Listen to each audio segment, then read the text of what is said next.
ومن يرغب عن ملة إبراهيم إلا من سفه نفسه ولقد اصطفيناه في الدنيا وإنه في الآخرة لمن الصالحين إذ قال له ربه أسلم قال أسلمت لرب العالمين ومن يرغب اور کون روگردانی کرے گا، منہ موڑے گا، عن ملت ابراہیم حضرت ابراہیم علیہ السلام کی ملت سے، الا من سفی نفسہ مگر وہی شخص ان کی ملت سے منہ موڑے گا جو اپنے آپ کو احمق اور نادان اور بیوقوف بنا دیا۔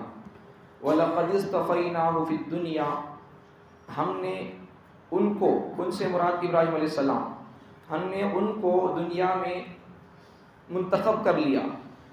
وَإِنَّهُ فِي الْآخِرَةِ لَمِنَ الصَّالِحِينَ اور بے شک ان کو آخرت میں نیک لوگوں میں شامل کیا جائے گا۔ اِذْ قَالَ لَهُ رَبُّهُ أَسْلِمْ اور جب کہا پروردگار نے ان سے، یہاں بھی ان سے مراد ابراہیم علیہ السلام ہے، جب کہا ان کے پروردگار نے ان سے اسلم، سر تسلیم خم کر دو، سر جھکا دو، فرمانبردار بن جاؤ۔ قال حضرت ابراہیم علیہ السلام نے فرمایا اسلمت لرب العالمین، میں رب العالمین کے لیے سر جھکا دیتا ہوں، میں نے سر جھکا دیا رب العالمین کے لیے۔ کون ایسا شخص ہے جو ملت ابراہیمی سے منہ موڑے؟ مگر وہی شخص ملت ابراہیمی سے منہ موڑے گا جو اپنے آپ کو حماقت میں مبتلا کر دیا، جو اپنے آپ کو بیوقوف ظاہر کر رہا ہے۔ اللہ ارشاد فرماتے ہیں ہم نے دنیا میں ابراہیم علیہ السلام کو منتخب کر لیا، چن لیا، اور بے شک ہم ان کو آخرت میں نیک لوگوں میں شامل کر دیں گے۔ پھر اللہ ارشاد فرماتے ہیں جب ان کے رب نے ان سے کہا، اللہ ارشاد فرماتے ہیں کہ ہم نے ابراہیم سے کہا اسلم، آپ فرمانبردار بن جاؤ، سر جھکا دو۔ حضرت ابراہیم علیہ السلام نے کہا قال اسلمت لرب العالمین، میں اپنے پروردگار کے لیے، رب العالمین کے لیے اپنا سر جھکا دیا۔ ان دو آیتوں میں 5 باتیں بتائی گئی۔ پہلی بات، کون وہ شخص ہے جو ملت ابراہیمی سے منہ موڑے؟ دوسری بات، سوائے اس شخص کے جو اپنے آپ کو احمق ظاہر کر رہا ہے وہی ملت ابراہیمی سے منہ موڑے گا۔ تیسری بات، اللہ ارشاد فرماتے ہیں کہ ہم نے ابراہیم کو دنیا میں منتخب کر لیا اور آخرت میں ان کو نیک لوگوں میں شامل کر دیں گے۔ چوتھی بات، اللہ نے حضرت ابراہیم سے کہا کہ سر جھکا دو، سر تسلیم خم کر دو، اطاعت گزار بن جاؤ، فرمانبردار بن جاؤ۔ پانچویں بات، حضرت ابراہیم علیہ السلام نے کہا میں میرے رب کے لیے، عالموں کے رب کے لیے اپنا سر جھکا لیا، سر تسلیم خم کرتا ہوں۔ حضرت ابراہیم پہلے سے بات تعلق اس کا کہاں سے، یہاں سے تعلق ہے اس کا۔ اللہ تعالیٰ نے حضرت ابراہیم علیہ السلام سے ارشاد فرمایا اور ان کو اللہ تعالیٰ آزمایا تھا بکلمات فاتمہن، چند کلمات میں، چند چیزوں میں اللہ ان کو آزمایا۔ پھر اس کے بعد اللہ نے ان کو میں تم کو لوگوں کا امام بناؤں گا کہا۔ پھر انہوں نے کہا میری بچوں اور میری نسل کو بھی، میری ذریت کو بھی تو امام بنا دے، یہ دعا کی، یہ تعلق کے بعد آگے چلتے چلتے پھر اس کے بعد کیا ہوا؟ حضرت ابراہیم علیہ السلام نے کعبے کی تعمیر فرمائی، کعبے کی تعمیر کرنے کے بعد پھر اس کو اللہ قبول فرما لے، قبولیت کی دعا کی۔ پھر اس کے بعد حضرت ابراہیم علیہ السلام نے کیا دعا کی کہ اے اللہ تو آخری زمانے میں جو پیغمبر بھیجنے والا ہے محمد صلی اللہ علیہ وسلم کو، ان کو تو میری نسل میں پیدا فرما دے۔ یہ سب دعائیں ہو گئیں۔ اب اس کے بعد حضرت ابراہیم علیہ السلام اللہ سے، اب یہاں کیا بات آ رہی ہے؟ اللہ ارشاد فرماتی ہے، تمام باتوں کے بعد اللہ فرماتے ہیں کہ ملت ابراہیمی سے کون منہ موڑے گا؟ ملت ابراہیم تو حضرت ابراہیم علیہ السلام کا مذہب، ان کی ملت۔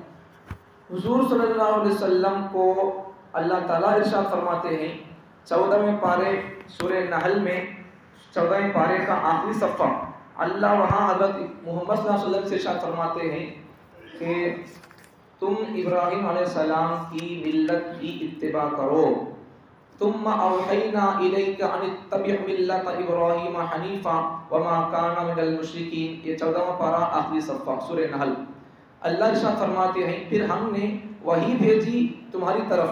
یہ تم سے مراد حضرت محمد صلی اللہ علیہ وسلم. ہم نے وحی بھیجی تمہاری طرف. کیا وحی بھیجی؟ ان اتبع ملت ابراہیم حنیفا، کہ تم ملت ابراہیمی کو فالو کرو، ان کی اطاعت کرو، اتباع کرو. وما کان من المشرکین، ابراہیم علیہ السلام وہ مشرکین میں سے نہیں تھے. تو اللہ تعالیٰ حضور صلی اللہ علیہ وسلم سے ارشاد فرماتا ہے کہ تم ملت ابراہیمی کی اتباع کرو.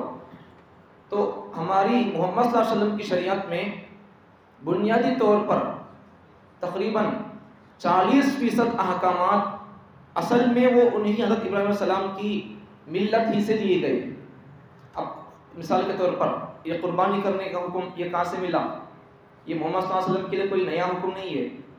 ایک تو حضرت ابراہیم علیہ السلام کی یاد، دوسرا اللہ کے حکم کی اطاعت. تو یہ قربانی کا حکم بھی حضرت ابراہیم علیہ السلام سے لیا گیا. کعبے کا چکر، طواف، صفا عمرہ کی سعی، یہ سب چیزیں، مینا، مزدلفہ، عرفات، یہ سب حج کے احکامات یہ پورے کہاں سے آئی ہیں؟ اللہ نے ان کی ملت میں، ان کے مذہب میں تھا، تو وہاں سے اللہ تعالیٰ نے کیا کر دیا؟ محمد صلی اللہ علیہ وسلم کی شریعت کے اندر بھی وہی حکم باقی رکھا. جو حکم حضرت ابراہیم علیہ السلام کی شریعت میں تھا وہی حکم قربانی کا اور حج کا، اسی طرح اور بہت سارے احکامات، تقریباً 40% احکامات حضرت ابراہیم علیہ السلام کی ملت سے، مذہب سے لیے گئے ہیں. اور اللہ نے محمد صلی اللہ علیہ وسلم سے بھی ارشاد فرمایا کہ تم ان کے ملت کی اتباع کرو. اور حضرت ابراہیم علیہ السلام کی ملت میں پکے توحید ہونے کا سبق، توحید پر آنے کا سبق، اور شرک سے بیزاری، شرک کی مذمت، کفر کی مذمت، اور صحیح انسان کو صحیح انسان بنانے کی، ایک انسان کو صحیح انسان بنانے کی تعلیم حضرت ابراہیم علیہ السلام کی ملت اور مذہب کے اندر ملتا ہے یہ سب چیزیں. تو اس لیے اللہ تعالیٰ ارشاد فرماتے ہیں کہ تم کون آدمی ہے ایسا جو ملت ابراہیمی سے روگردانی کرے. صحیح صاف دل، شفاف دل والا آدمی ملت ابراہیمی سے منہ موڑ نہیں سکتا. کون منہ موڑے گا؟ الا من صفی نفسہ، مگر وہی شخص ابراہیم علیہ السلام کی ملت سے، مطلب اب حضرت ابراہیم علیہ السلام کی ملت اور ان کا مذہب باقی ہے. تو وہ کیسا باقی ہے؟ ہمارے محمد صلی اللہ علیہ وسلم کا مذہب، ان کی ملت حضرت ابراہیم علیہ السلام کی ملت سے، مذہب سے اس کے اندر منحصر ہے. ابراہیم علیہ السلام کی ملت محمد صلی اللہ علیہ وسلم کی ملت کے اندر منحصر ہے. مطلب کیا؟ کہ محمد صلی اللہ علیہ وسلم کی شریعت کے اندر تقریباً 40% احکامات انہی کی، حضرت ابراہیم علیہ السلام کی شریعت سے، ملت سے، مذہب سے لیے گئے. ان کو اصل بنا کر ان کی مذہب سے لے کر بنائے گئے احکامات. تو حضرت ابراہیم علیہ السلام کی شریعت سے، ان کے مذہب سے، اب موجودہ ابراہیم علیہ السلام کی ملت کون سی؟ امت ملت محمدیہ.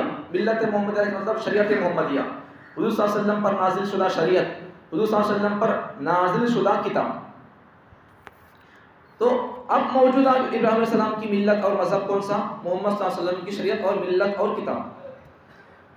تو حضرت ابراہیم علیہ السلام کی شریعت، ملت سے کون آدمی ہے جو اس سے روگردانی کرے، منہ موڑے، نافرمانی کرے اس ملت کو اپنانے سے؟ مگر وہی شخص، الا من صفی نفسہ، وہی شخص ابراہیم علیہ السلام کی ملت اور مذہب کو فالو کرنے سے منہ موڑے گا جو اپنے دل کے اندر حماقت پاتا ہے، جو اپنے آپ کو احمق بنا دیا، وہ آدمی ابراہیم علیہ السلام کی ملت اور مذہب سے روگردانی کرے گا. اب اللہ تعالیٰ نے حضرت ابراہیم علیہ السلام کو منتخب کر لیا دنیا کے اندر، ان کو خلیل کہا، خاص بندہ کہا، دوست کہا. اب پھر ایسا اللہ ان کو چن کے دوست نہیں کہا، کئی باتوں میں اللہ نے ان کو آزمایا، کئی باتوں میں اللہ ان کو آزمایا. تو پیچھے کے سبقوں میں وہ پوری تفصیل بکلمات وَإِذِ ابْتَلَىٰ إِبْرَاهِيمَ رَبُّهُ بِكَلِمَاتٍ فَأَتَمَّهُنَّ، جب یہ آیت کا ترجمہ تفصیل چل رہی تھی تو اس میں آپ کو بتا دیا فَأَتَمَّهُنَّ، اللہ ابراہیم علیہ السلام کو کتنی باتوں میں آزمایا، کتنی باتیں ہیں، کون سے سورے میں ہیں، مومنین کی صفات کیا ہیں، یہ ساری چیزیں تقریباً 30 کے قریب باتیں آپ کو بتا دیا. تو حضرت ابراہیم علیہ السلام کو اللہ نے وَلَقَدِ اصْطَفَيْنَاهُ فِي الدُّنْيَا، دنیا میں اللہ ان کو منتخب کر لیا، چن لیا. اللہ دنیا میں ان کو بہت ساری چیزوں میں آزمایا، اللہ ان کو اپنا خلیل بنایا، اور اللہ خلیل بنانے کے لیے ان کو بہت سارے امتحانات، سخت سے سخت اللہ ان سے امتحانات لیا۔ اللہ تعالیٰ بھی کسی کو کوئی چیز دینا بولے تو پہلے اس سے اللہ تعالیٰ بہت سخت اسے آزماتے۔ اس لیے دویوں کے ٹانی کا گولیاں کے اوپر، ان کے ڈبے کے اوپر لکھا رہتا، اسے پینے سے پہلے ذرا ہلا کر، اچھا ہلا کو اسے نینگلو بول کر لکھو رہتا۔ تو اللہ تعالیٰ بھی ویسا کسی بھی آدمی کو اپنا خاص بندہ بنانے سے پہلے اسے اللہ فل ہلاتی، اسے مطلب کیا، اللہ اسے مصیبتوں میں، پریشانی میں اللہ اسے آزماتی۔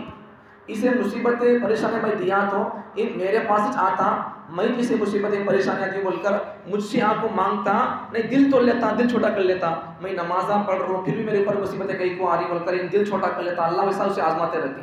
تو کسی کے اوپر مصیبتیں آ گئے تو آدمی دل چھوٹا نہیں کر لینا، تنگ نہیں کر لینا، میرے اوپر مصیبتیں آتی کیا بول کر۔ بہت سارے لوگوں میں شکوے کرتے رہتی، دیکھو حضرت میں نماز بھی نہیں پڑھتا، دیکھو مولانا ہمارے کو کیا ابھی واقعہ نہیں، ہمارے کو کیا ٹینشن نہیں، پھر نماز کو جی دیکھیں گے، ایسا بولتی۔ بہت سارے لوگ نمازاں پڑھ رہے ہیں، ان کے اوپر مصیبتیں ہیں، قرضہ ہیں، بہت ساری پریشانیاں ہیں، انہوں دیکھو حضرت نے نماز پڑھی، دیکھو پھر بھی دیکھو انہوں کتنا پریشانیاں ہیں، کتنی مصیبتیں ہیں ان کے، دیکھو ان کی بیوی کبھی بیمار رہتی ہیں، ان کے بچے ہمیشہ بیمار رہتی ہیں، دیکھو ان خود کبھی بیمار رہتا، دیکھو ایسا بول کر بولتے رہتی۔ تو سکون، یہ پریشانیاں، یہ سب چیزیں یہ اللہ تعالیٰ ہر ہمیشہ آدمیوں کو گناہوں کی وجہ سے دیتے بالکل گارنٹی نہیں۔ کبھی کبھار اللہ تعالیٰ گناہوں کی وجہ سے بھی اللہ تعالیٰ مصیبتیں پریشانیاں بھیجتی، آفتیں بھیجتی۔ کبھی کبھار اللہ تعالیٰ کیا کرتی، اگر کوئی آدمی اچھا آدمی ہے، شریعت کو مکمل طور پر فالو کر رہا ہے، تو ویسے آدمی کو اللہ اگر مصیبتیں بھیجتے ہیں تو اللہ تعالیٰ اس کی چھوٹی موٹی غلطیوں اور کوتاہیوں کو، اس کی لغزشوں کو اللہ تعالیٰ دھونے کے لیے کبھی کبھار اللہ تعالیٰ مصیبتیں بھیجتے رہتے ہیں۔ اللہ تعالیٰ کے جو خاص بندے ہوتی نہیں، یہ اصول یاد رکھو، اللہ تعالیٰ کے جو خاص بندے ہوتے ہیں ان کی چھوٹی سی اللہ کے پاس بھول بھی جلدی اس پر گرفت ہو جاتی ہے۔ وہ حلال حرام کام نہیں کرے رہتے اور انہوں ناجائز کام نہیں کرتے، چھوٹی بھول ہو جاتی تو اللہ کی طرف سے جو خاص بندے ہوتے ہیں ان کی چھوٹی سی بھول پر بھی سخت اللہ جلدی فوراً ان کو اللہ پکڑ لیتے۔ اب جو لوگ گنہگار رہتے نہیں، اللہ ان کو کیا کرتے، ڈھیل، چانس اللہ دیتے رہتے ہیں۔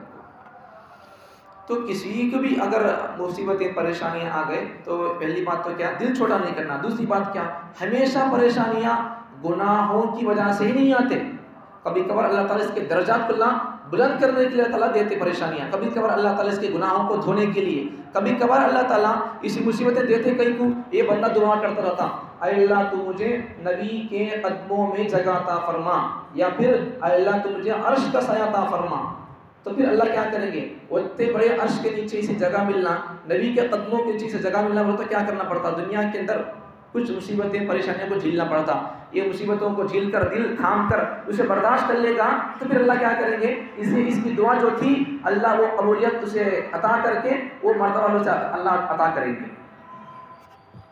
تو آگے بڑھو، تو اللہ تعالیٰ نے دنیا میں حضرت ابراہیم علیہ السلام کو اپنا منتخب بندہ بنا لیا، چن لیا، ان کو خلیل بنا لیا، تو پھر ان سے اللہ تعالیٰ کعبے کی تعمیر بھی کرائی ہے، اور پھر اللہ تعالیٰ ان کی دعا بھی اللہ قبول کر لیا ہے، ان کی اولاد میں سے اللہ نے محمد صلی اللہ علیہ وسلم کو اللہ بھیجا ہے، تو اتنے بڑے کام اللہ ان سے لیا، تو پھر اللہ اب اس سے ہمارے کو سبق اور ہمارے لیے نتیجہ رزلٹ یہ کہ اتنے بڑے کام اللہ ان سے لیا، تو پھر یہ شخصیت حضرت ابراہیم علیہ السلام فالو کیے جانے کے قابل ہے۔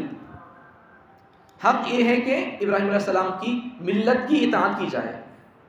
ابراہیم علیہ السلام کی موجودہ دور میں ابراہیم علیہ السلام کی ملت اور مذہب کون سا، یہی حضرت محمد صلی اللہ علیہ وسلم کا مذہب، اسی کو فالو کیا جائے۔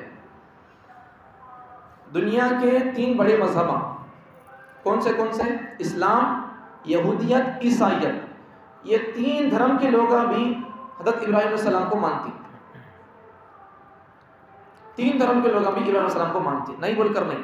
ہاں البتہ ان کے کتابوں میں، یہودیوں اور عیسائیوں کی کتابوں میں قرآن میں حضرت ابراہیم علیہ السلام کا جو نام ہے اور دوسرے نبیوں کا بھی قرآن مجید میں جو نام ہے ان کا، تو ان کی کتابوں کے اندر نام کچھ بدل کر رہتا۔ مثال کے طور پر ہمیں ابراہیم بولتے ابراہیم علیہ السلام کو، ان کی کتابوں میں یہودیاں عیسائی کیا بولتے، ابراہم بولتے ہیں ان کو، انہوں بھی مانتے ہیں ابراہیم علیہ السلام کو۔ اور اسی طرح آدم علیہ السلام کو ہم مانتے، انہوں بھی آدم علیہ السلام کو آدمیو ایسا بول کر یاد کرتے۔ ایسا یوسف علیہ السلام کو بھی ان کا بھی نام الگ طریقے سے یاد کرتے، کچھ بدل کر یاد کرتے.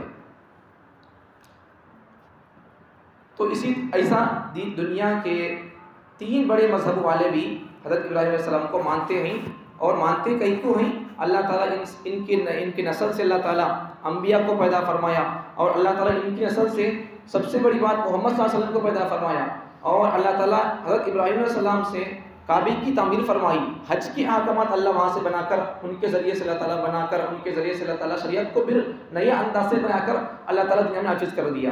تو بہت ساری ان کی خصوصیتیں ہیں.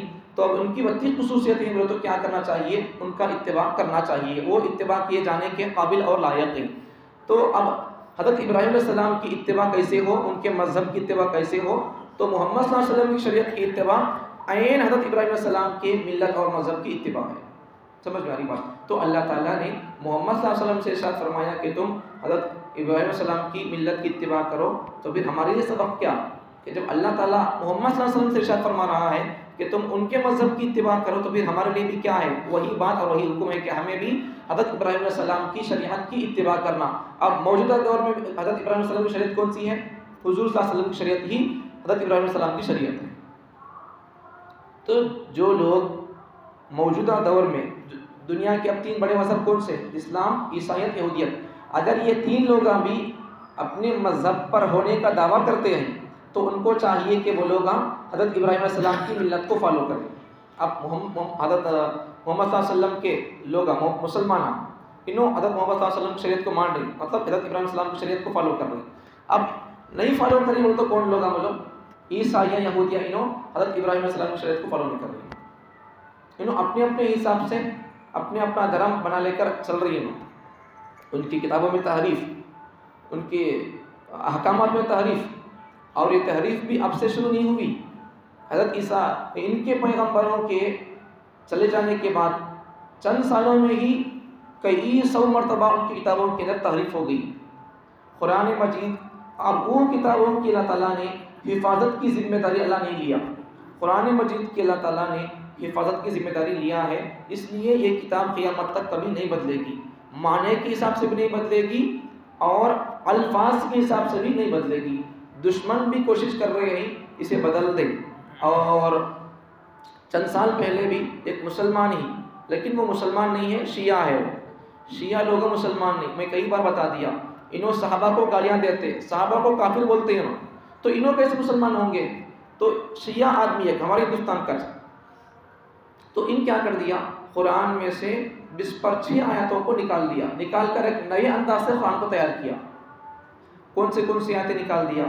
جہاد کے تعلق سے جو آیتیں تھیں ان سب آیتوں کو نکال کر کہنے لگا، میڈیا کے سامنے آ کر ایک ویڈیو بنا کر کہنے لگا اس کے اندر دہشت گردی کا سبق ہے، قتل کرو مارو کا، جنگ کا، جہاد کا سبق ہے. قرآن یہ دہشت گردی کی کتاب ہے، اس لیے اب میں اسے نئے انداز سے لکھا ہوں، یہ کتاب عام کی جائے، ایسا بول کر ایک کتاب چھاپا ہوں. تو 26 آیتیں میں نکال دیا ہوں بول کر.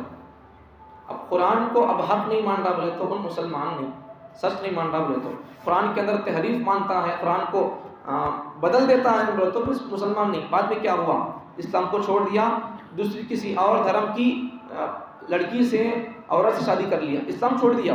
جب قرآن کو نبی کے بارے میں گستاخی کیا اور قرآن کے بارے میں گستاخی کر کے نیا قرآن بنا دیا تو پھر ختم ہو گیا اس کا ایمان. اب پھر آخر کر کیا ہوا؟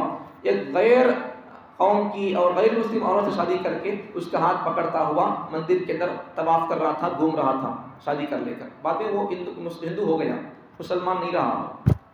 یہ حال ہے اس کا. تو اس لیے کیا کرنا چاہیے؟ تو اس لیے کیا کرنا؟ قرآن کے اندر، دین کے اندر تحریف نہیں کرنا، بدلنا نہیں اسے، اس کے الفاظ کو، اس کے معانی کو بدلنا نہیں.